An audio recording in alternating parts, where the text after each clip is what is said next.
Hello and welcome to RTM News. My name is Emmy Akura Adaa. I hope you had a wonderful weekend, and without wasting much of your time, we'll be taking a look at the stories coming in our news for tonight, starting with the first story. Malema hits out at SA's old and traumatized judges in Women's Day speech. EFF leader Julius Malema has called for education to be free so young girls can become confident judges who stand up to those in power. He was speaking during a Women's Day event in the Northern Cape when he made the comment, education must be free of charge so a girl child can be educated and become a more confident judge tomorrow, so we get rid of incompetent judges who are threatened by politicians that appear before them. He said the current stock of judges were traumatized old people. We want women judges that are not scared of male politicians and that are not threatened by male white Afrikaner lawyers before them. We want the judges that are going to say the judiciary must be independent and not be influenced by who is the president, he stated. Staying in this segment, police foiled armed robbery, 11 suspects arrested, 5 guns recovered in Nkandla. A police tip-off led to the arrest of 11 suspects allegedly on their way to commit an armed robbery in Nkandla. Police spokesperson Brigadier J. Naika said police also recovered explosives, 5 arms and ammunition from the group. Police officers from Nkandla and the surrounding areas were mobilized after intelligence was received of a possible robbery in the area. There was a shootout between the suspects and the police officers, which resulted in 2 suspects being fatally wounded, said Naika. One of the suspects which overturned as they attempted to flee, resulting in 4 sustaining minor injuries, while a 5th was seriously injured and is in the hospital under police guard. Taking a look at the last story coming in this segment, man dies in shack fire in Cape Town. A man died in a shack fire in an informal settlement in Cape Town. The city's fire and rescue services said a team of the firefighters was dispatched to the Marikana informal settlement in Philippe just after 10 p.m., said the spokesperson Jamel Karesi. The body of a man was found on searching the premises. The fire was extinguished just before the midnight. After the short break, we will continue in the rest of Africa. Stay tuned. Education and entertainment for spiritual messages uplifting your soul. We are here. RTM, RTM, RTM, Redemption Television Ministries, redeeming lives is our focus.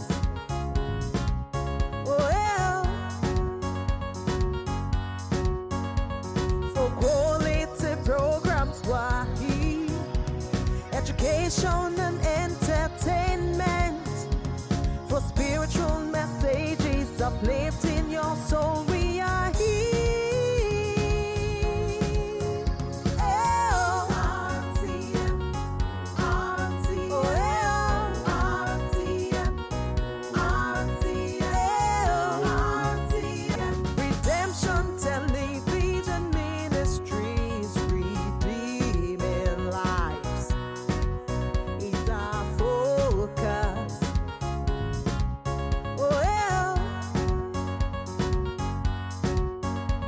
For quality programs, we're here. Education and entertainment for spiritual messages uplifting your soul. We are here. RTM, RTM,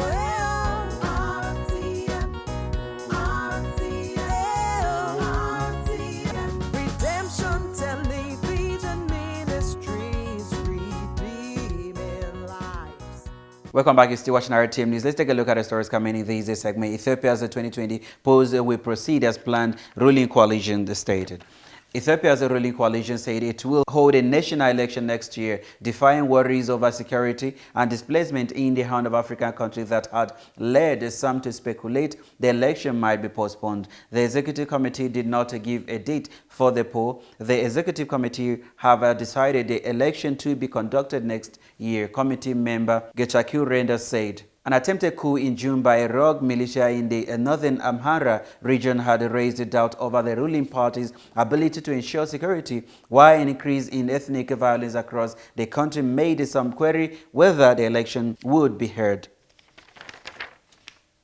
Staying in this segment, car bomb in Benghazi kills 3 UN staff.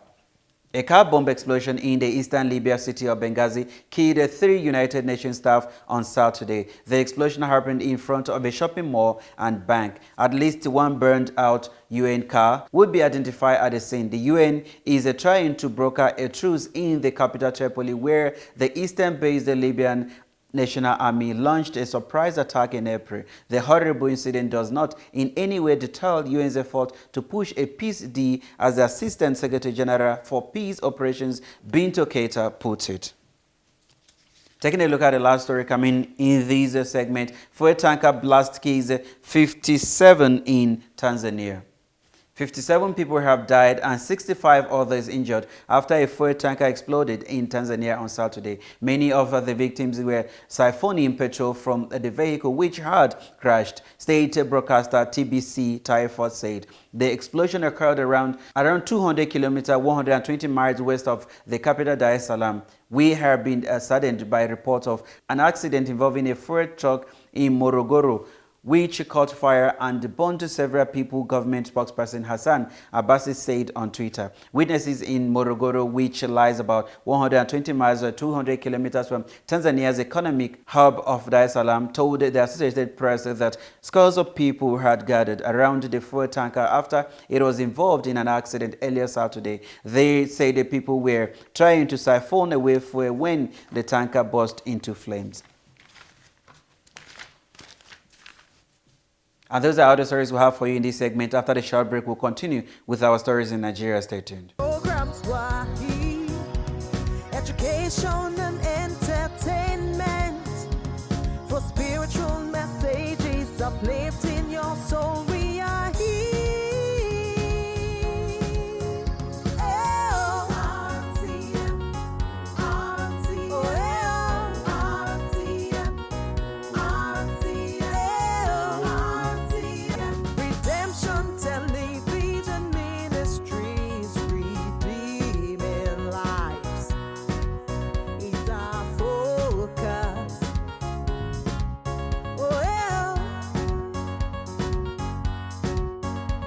For quality programs, why education and entertainment, for spiritual messages uplifting your soul. We are here.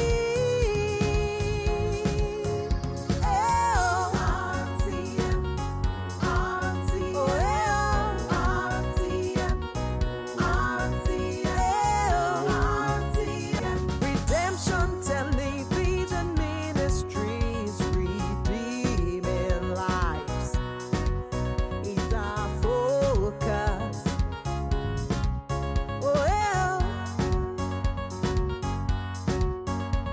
For quality programs, why education and entertainment, for spiritual messages uplifting your soul. We are here. RTM, RTM,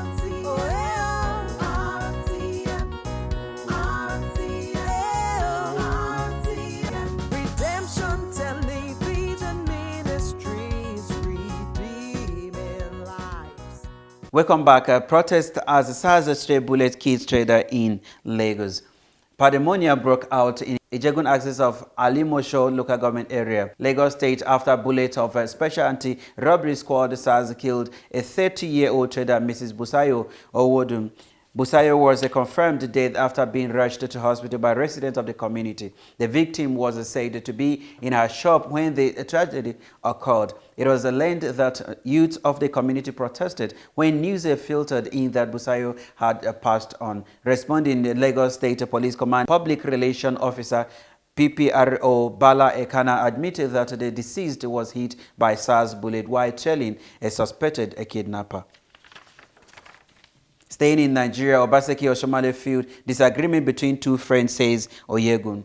Former national chairman of the All Progressive Congress APC chief John Odigi Oyegun has described the strained relationship between Edo State Governor Godwin Obaseki and his predecessor Adams Oshomale as a disagreement between two friends. Chief Oyegun stated this weekend in Benin when the leadership of the correspondent chapter of Nigeria Union of Journalists Edo State Council paid him a visit to rejoice with him on the occasion of his 80th birthday. He declared that the disagreement between the duo seems to have defied all predictions, adding that those dancing around the main actors in crisis were ignorant about how it all started.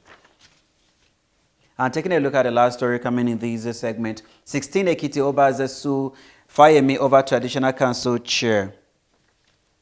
16 most prominent traditional rulers in Ekiti State, the Pelu Obas, have sued Governor Kayode Fayemi, challenging his appointment of the Alawe of Ilawe, Oba Adebanji Alabi, as chairman of the State Traditional Council. The monarchs in the suit filed before an Ado Ekiti High Court are seeking nullification of the appointment, saying the governor's actions of picking someone outside the 16 Obas as chairman was a violation of Ekiti State chieftaincy law. In an originating summons fired by Dr.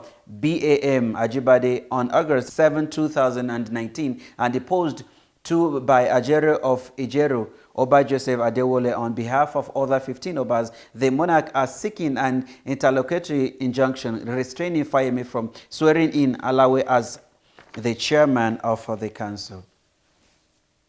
And those are all the stories we have for you in this segment. After the short break, we'll be taking a look at our international stories. Stay tuned. Programs were education and entertainment, for spiritual messages uplifting your soul. We are here.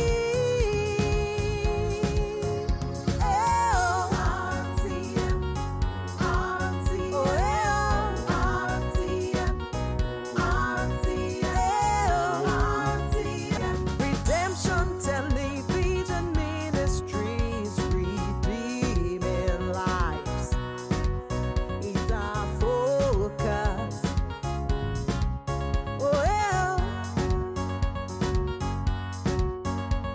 For quality programs, why education and entertainment, for spiritual messages uplifting your soul. We are here. RTM, RTM,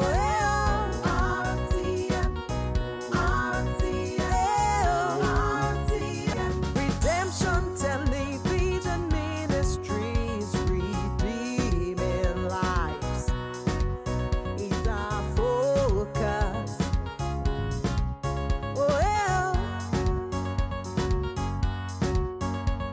For quality programs, why education and entertainment, for spiritual messages uplifting your soul. We are here.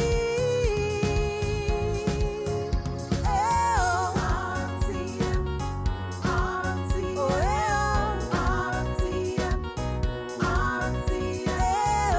RTM, Redemption Television Ministries, redeeming lives. Thank you so much for staying with us. A Frenchman arrested after Greek resort boat crash kills 2.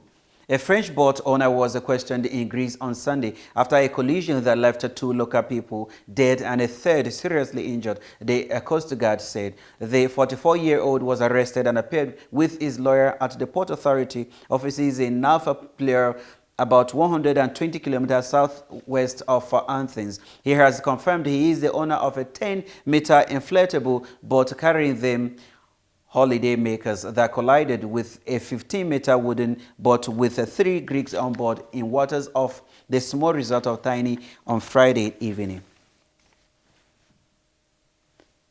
Staying in this segment, death toll from Indian flood reaches 147, hundreds of thousands evacuated.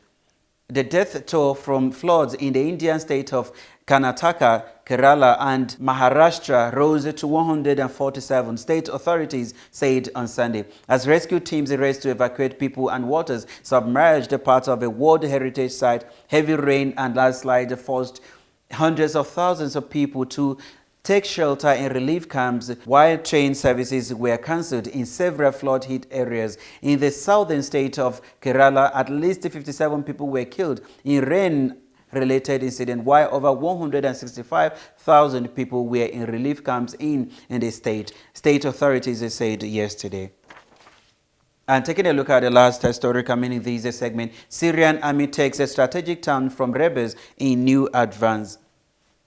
Syria's army has captured a strategically important town in Idlib in the rebels' last major enclave. A war monitor and a military media unit run by its ally, Hezbollah, reported on Sunday. The capture of Al-Hobert represents the most significant advance the army has made in Idlib province since the start of its offensive 3 months ago, the Britain-based Syrian Observatory for Human Rights said. The Hezbollah media unit described the town as the gateway to the southern countryside of Idlib to the main Damascus-Aleppo highway and to the city of Khan Sheikhoun, the statement read. And those are all the stories we have for you in this segment. After the short break, we'll be taking a look at our sports stories. Stay tuned. Programs were education and entertainment for spiritual messages uplifting your soul. We are here.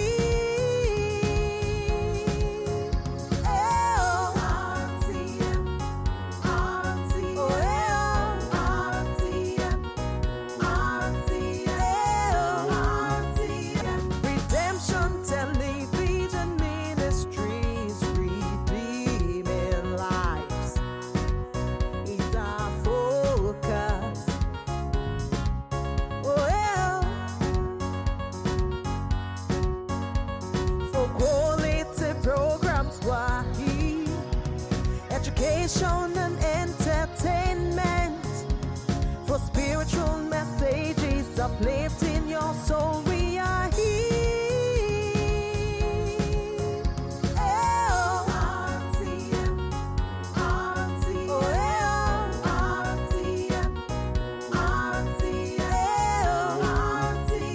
Redemption Television Ministries, redeeming lives is our focus.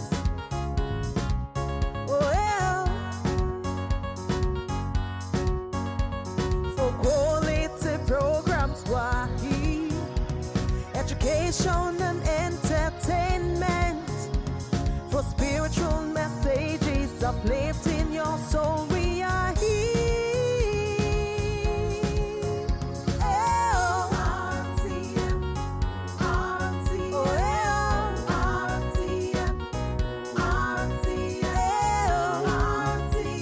Redemption Television Ministries, redeeming lives.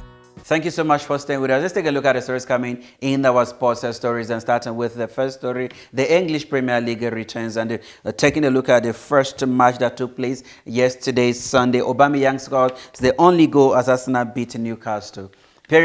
Emmy Akura punished like Newcastle defending to give Arsenal victory at a rain-drenched stadium, St. James Park, starting with many of their 125 million worth of signings on the bench and without midfielder Mesut Ozil and Sead Kolasinac. Gunners boss Unai Emery watched his side struggle to cut through their opponents in the first half. That all changed just before the hour mark when Aubameyang was left unmarked in the edge of the area, collected Maitland-Niles' cross from the right and fired past Martin Dubraka. Staying in the English Premier League, Rashford scored twice as Manchester United beat Chelsea 4-0. Manchester United recorded their biggest Old Trafford win over Chelsea since 1965 to condemn Frank Lampard to a miserable start as a Premier League manager. Marcus Rashford scored twice, either side of a close-range effort from Anthony Martial, who had been given the number 9 shade back following the sale of Romelu Lukaku to Inter Milan. Substitute Daniel James completed the scoring with a goal on his debut 9 minutes from time. Taking a look at the next story coming in the sports story. Defoe hit a hat-trick as Celtic thrashed Hibernian. Jermaine Defoe's first Rangers hat-trick ensured the club's perfect start to the Scottish Premiership continued against 10-man Hibernian at the Ibrox. The former England striker finished twice in 5 minutes before Darry Hogan pulled one back, but after the visitors had seen Mikey sent off for a handball default, not in his third. Alfred Morelos scored 2 and Sheyi Ojo completed the rout. Rangers joined the rivals Celtic as the only team to make a 100% start. And those are all the stories we have for you in our news for tonight. See you again tomorrow, same time, same station. Do have a wonderful evening.